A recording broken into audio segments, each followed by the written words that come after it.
खबरों का बाजार हमेशा गर्म रहता है। इन गर्म बाजारों से हमें मतलब नहीं है।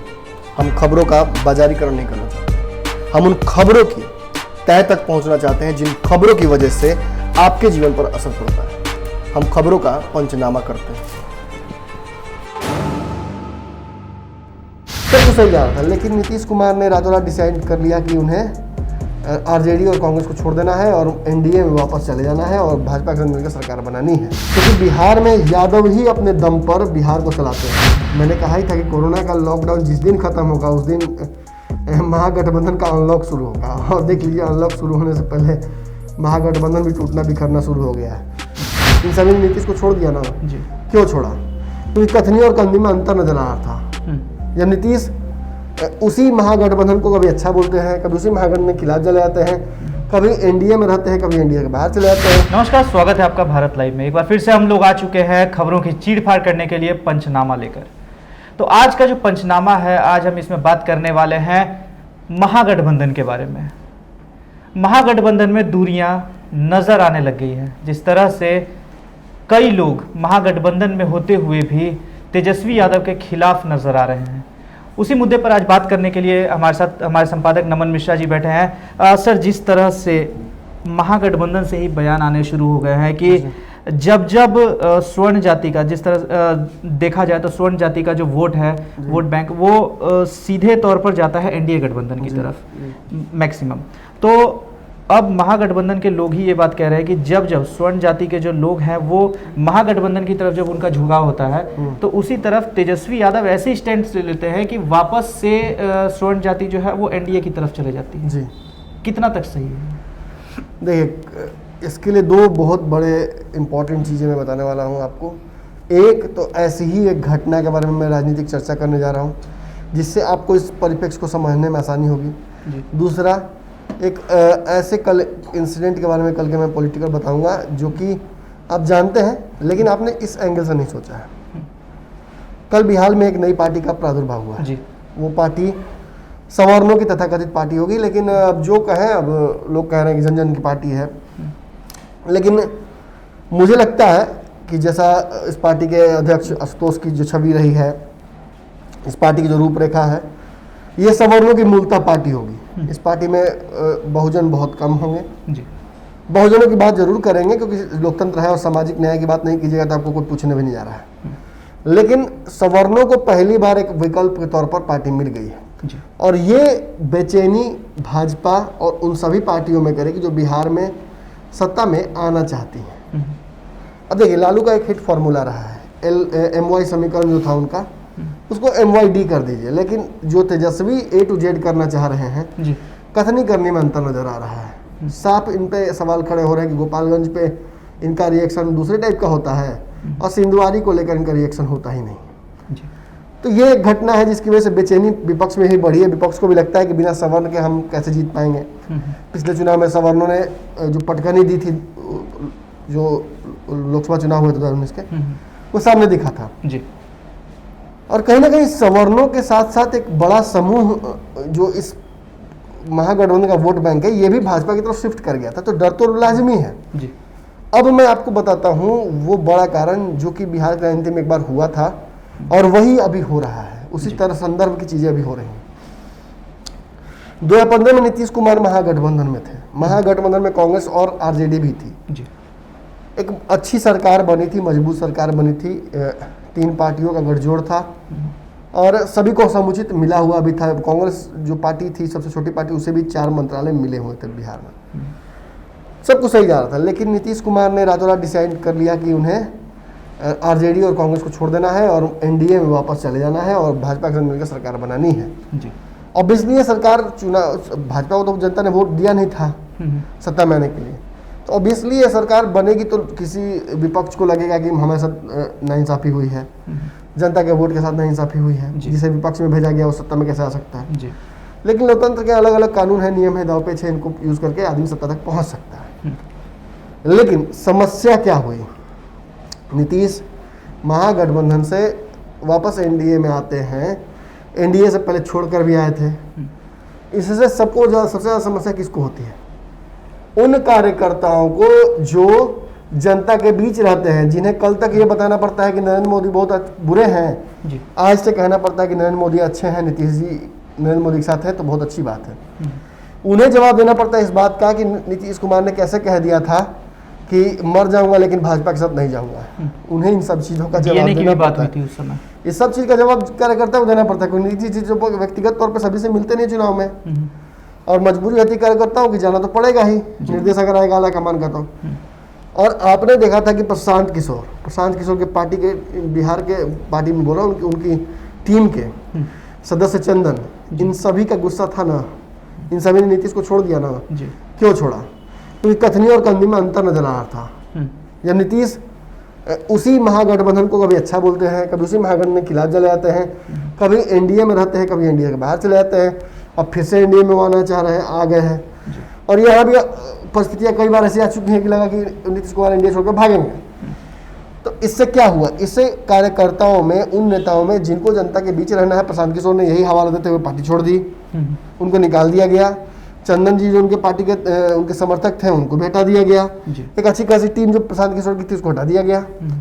तो भैया जब इन लोगों को हटा दिया गया तो एक बात तो स्पष्ट समझ में आ रही है कि जवाबदेही बच जाती है, कहीं ना कहीं देना पड़ता है। जी बड़े नेता जवाबदेही देते नहीं हैं। अब नरेंद्र मोदी से तो आप पूछिएगा नहीं कि लॉकडाउन और नोटबंदी का हिसाब किताब दीजिए, जी आप तो लोकल कार्यकर्ता से ही उलझिएगा। वो आएगा जब आपको वोट मांगता कहेगा आपने लॉकडाउन कर दिया, आपने मुझे बताया तक नहीं, आपने नोटबंदी की, आपने मुझे बहुत फंसा दिया परिस्थिति में, जी तो कैसे मैं मोदी जी को वोट दूं? फिर उसे समझाना मुश्किल हो जाएगा।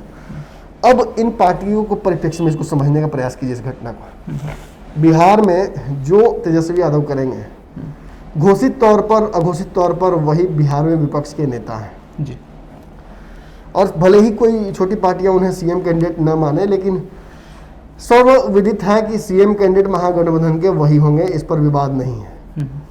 विवाद है कि सीटों का समीकरण नहीं बन पा रहा है, इसलिए ये पार्टियां प्रेशर पॉलिटिक्स करते हुए ये कहती हैं कि सीएम भी हम डिसाइड तभी करेंगे जब सीटों का समीकरण बनेगा।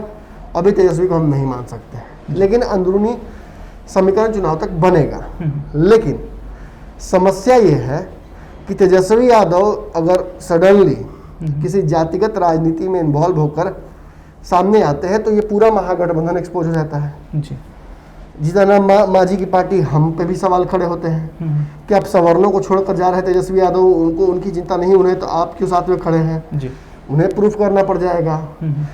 सेकुलर का मतलब ये थोड़ी होता है कि किसी एक खास जमात को आप छोड़ दीजिए, सभी को साथ आरक्षण में के जरूर- समय भी हमने ये देखा था, जब स्वर्णों को 10% आरक्षण मिला था, उस समय भी तेजस्वी यादव आगे आए थे कि जी, जी। कम कर वो इस नहीं मिलना बंद करने चाहिए, के लिए। छेड़छाड़ जी। नहीं करना चाहिए। हाँ लेकिन तेज प्रताप रघुवंश सभी ने कहा था कि ये होना चाहिए। जी रघुवंश बाबू ने तो ये भी कह दिया था कि लालू प्रसाद यादव की ही इच्छा थी कि सवर्णों को, गरीब को आरक्षण भी मिले, जी लेकिन तेजस्वी से गलती हो गई। शिवानंद तिवारी ने यहाँ तक कि अब देखिएगा आरोप लगा दिया, उनकी पार्टी के ही थे जी हैं, लेकिन उन्होंने आरोप लगाया था कि यादव जाति के लोगों से घिरे रहते हैं तेजस्वी यादव, जिसकी वजह से उनके दिमाग में हमेशा वही चलता रहता है। जी मैंने कल भी पंचनामा में कहा था, मेरे देखिए बिहार के यादवों के प्रति मेरा बहुत सॉफ्ट कॉर्नर है, क्योंकि बिहार के यादव ही बिहार को खड़ा रखे हुए हैं।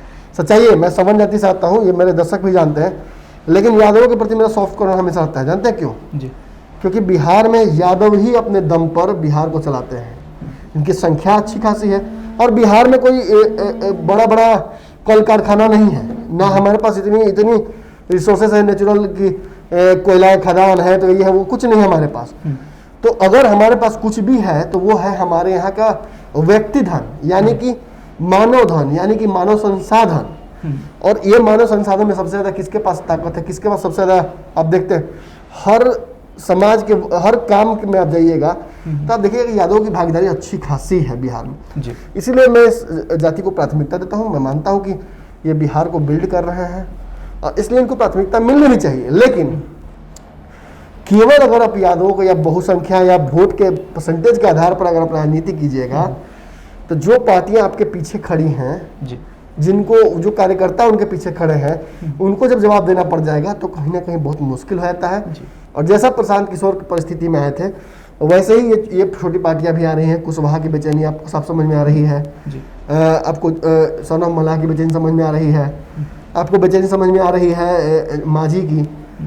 अब एक सवाल यहाँ ये भी खड़ा होता है, मैंने आपको चुनाव में भी कहा था कि राजद से राजन तिवारी गए थे, जी राजद से वो मुसलमान अलग हुए थे, याद कीजिए, जो मुसलमानों में भी अपने आप को उच्च जाति के वो हैं जी। तो इसकी वजह से कहीं ना कहीं असर पड़ रहा है। हालांकि मैं बता दूं कि राजद में बिहार में जो ऊपरी जाति के लोग हैं वो भरे हुए हैं जी। चाहे जगदम्ब सिंह के पास चले जाइए, आप रघुवंश जी के पास चले जाइए, आप मनोजा के पास जाइए, शिवानंद तिवारी के पास जाइए, तो नेता इनके पास बहुत सारे हैं। यहाँ तक इनके प्रवक्ता मृत्युंजय तिवारी भी ब्राह्मण जाति से आते हैं। लेकिन तेजस्वी की जो कोर टीम है, जिसके आसपास वो घूमते हैं, जिसके आसपास उनकी थिंक टैंक होती है, उनकी सोच घूमती है, ये लोग यादव जाति के हैं और इन्हीं के माध्यम से तेजस्वी तक पहुंचने का एक माध्यम होता है जी। और हम लगातार ये बात कर रही है, प्रयास कर रही है कि प्रेशर डालकर ही किसी भी तरीके से इन सभी को जोड़कर एक दूसरे के साथ में और एक आम राय बनाकर ही कोई भी डिसीजन लिया जाए जी। यानी कि तेजस्वी जहां जाए वहां मांझी जी, मुकेश सहनी को या जो भी उपलब्ध विपक्ष के नेता हैं सभी पार्टियों के प्रतिनिधि के साथ वो जाए और एक आम राय, आम बयान दिया जाए। लेकिन तेजस्वी यादव ने सबको इग्नोर करके अपनी राजनीति शुरू कर दी है। उन्हें भी लगता है कि वोट बैंक की राजनीति ये कर रहे हैं, मगर इनके पास वोट है नहीं, इन्हें मार्जिनाइज करके रखो, साइड रखो, बाकी लालू यादव का जो कोर वोट बैंक है मैं उसके हिसाब से बिहार का मुख्यमंत्री बन जाऊंगा। जिस तरह से तेजस्वी यादव जेपी यादव को लेकर पीएमसीएच पहुंचे थे, आज अगर देखा जाए तो आज उपेंद्र कुशवाहा भी उस जगह पर पहुंचे। उनसे भी हमने यही सवाल पूछा कि मांझी जी कह रहे हैं कि यादवों का खून देखकर उनका खून खौलता है जी। तो आप भी यहाँ पर पहुंचे हैं, तो उन्होंने साफ तौर पर कहा कि राजनीतिक दृष्टिकोण से इसको नहीं देखना चाहिए। बिल्कुल बिल्कुल सही बात है। किसी की भी हत्या, किसी के परिवार में अगर किसी पर आरोप इस तरह का हमला होता है, बिल्कुल निंदनीय है, ऐसी घटना होनी ही चाहिए और इसके लिए पुलिस प्रशासन, समाज को सबको तत्पर रहना चाहिए। मैं धन्यवाद देता हूँ नीतीश कुमार जी का, जिन्होंने बिल्कुल बहुत हड़बड़ी में इस घटना से जुड़े हुए लोगों की गिरफ्तारी कराई, अभियुक्तों की, और जो उनके विधायक अपने हैं उन पर भी अच्छा खासा एक्शन टाइट किया।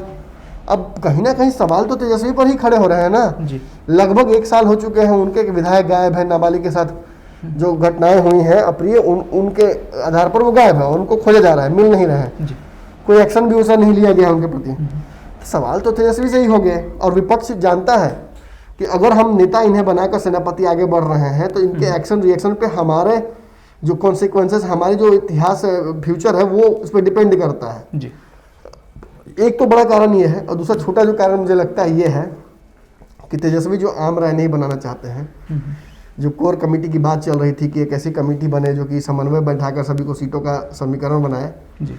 वो बना नहीं रहे हैं। अल्टीमेटम तो दिया हुआ था पहले से ही। मैंने कहा ही था कि कोरोना का लॉकडाउन जिस दिन खत्म होगा उस दिन महागठबंधन का अनलॉक शुरू होगा और देख लीजिए अनलॉक शुरू होने से पहले महागठबंधन भी टूटना बिखरना शुरू हो गया है। तेजस्वी के पास यहाँ से एक ही रास्ता बचता है कि वो सभी को एक साथ एक मंच पर ले आए, मीटिंग कराए। वरना मैं बता दूं आपको कि कभी कभी हम देखते हैं कि बड़ी बड़ी बीमारियां सामने से हमारे तरफ आती रहती हैं, लेकिन हमें डर नहीं लगता है। अगर हमारे शरीर में ही कोई बीमारी हो वो हमें ज़्यादा घातक करती है, वो ज़्यादा हमें नुकसान पहुंचाती है। और महागठबंधन के अभी फिलहाल की परिस्थिति में मैं ये कहूँगा कि बाहर के कोरोना से ज़्यादा उन्हें घर के कोरोना से डर है जी। और जिस तरह से ये समन्वय नहीं बैठा पा रहे हैं, संवादहीनता, बिल्कुल संवादहीनता है। मैं महागठबंधन के कई नेताओं से बातचीत करता हूँ और कई को तो ये भी नहीं पता चलता है कि तेजस्वी यादव कब कहाँ रहते हैं। तो ऐसी परिस्थिति में महागठबंधन, मैंने कल भी परसों भी कहा था कि महागठबंधन जैसे कोई चीज़ है ही नहीं जी। ये एक काल्पनिक चीज़ है जो कि चुनाव में ही बनकर आएगी। मतलब हमारे यहाँ एक पूड़ी बनता है, बड़ा पूड़ी भोजपुर शाहपुर में, वो रोज नहीं बनता है, वो एक काल्पनिक चीज़ है। जब वो बनेगा शादी ब्याह में ही, तो वैसे फिर परिस्थिति चुनाव में आएगी तो फिर वो बड़ा पूड़ी जो है वो पूरा बनेगा और वो महागठबंधन वो चुनाव में ही दिखता है जी। अब उसका प्रारूप क्या होगा ये तो वही समझ में आएगा, कौन है कौन नहीं है ये समझ में आएगा जी। जब सबको आप संतुष्ट कर पाइएगा, सब रहेंगे, नहीं संतुष्ट कर पाइएगा तो भाजपा है, एनडीए है, बहुत सारे गठबंधन है। अब तो तीसरा मोर्चा बनने जा रहा है, पता नहीं पप्पू यादव या आशुतोष कुमार, प्रशांत किशोर, पीरा पुष्पम, क्या ये लोग मिलकर करेगा। इसके अलावा भी अरुण कुमार है, जजपा है, माफ कीजिएगा ये जेवीपी है, बहुत सारी पार्टियां हैं। ये सारी पार्टियां मिलकर क्या करेंगी? इन्हें भी तो बिहार की इस राजनीति के बड़े केक में हिस्सा चाहिए जी। तो ये तो अपने संघर्ष को जारी रखेंगे और मुश्किल तो तेजस्वी और नीतीश के लिए ही होगी ना कहीं कहीं। तो कैसा लगा आपको आज का ये शो जरूर बताइएगा कमेंट के माध्यम से। अगर अच्छा लगा हो तो अपने दोस्तों के साथ जरूर शेयर करें और साथ ही अगर आपने चैनल को सब्सक्राइब नहीं किया है तो सब्सक्राइब जरूर कर लें और साथ ही बेल आइकन जरूर दबा लीजिएगा। धन्यवाद।